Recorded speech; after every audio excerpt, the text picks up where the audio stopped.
dan akhirnya menjadi ketua pergi. Nah, kalau saya boleh tahu, Dok, hipertensi itu secara harafiah pasien yang dikategorikan hipertensi itu pripun, Dok, kalau kita menjelaskan ke teman-teman nih. Jadi kalau orang bilang hipertensi itu sama dengan darah tinggi lah gitu ya. Jadi mudahnya kalau untuk awam, kalau kita punya tekanan darah lebih dari 140/90 itu dikatakan hipertensi.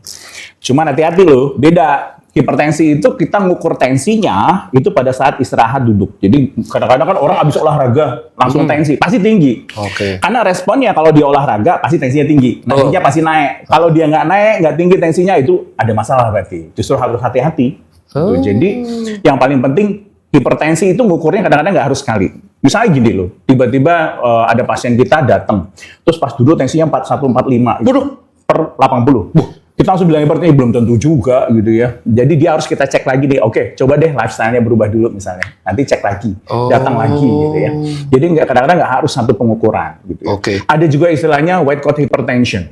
White coat hypertension. Jadi darah tinggi. Tapi kalau dia ketemu dokter, kalau ketemu dokter tensinya 160 gitu.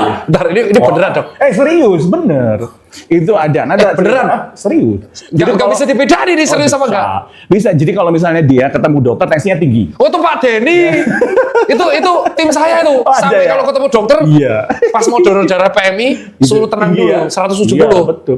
Nah, tapi kalau dia di rumah tensinya normal. Cara buktinya apa? Ntar kita rekam, namanya ada ABPM. ABPM itu untuk ngukur tekanan darah 24 jam. Oh, bisa kelihatan. Dia ABPM, ditaruh mana itu, Dok? Taruh aja di tangan, terus nanti dia mengukur sendiri.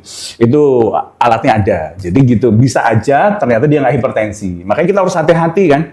Kalau kita udah bilang pasiennya hipertensi atau darah tinggi, dia harus minum obat masalahnya. Itu kan, makanya penegakan diagnosis itu penting.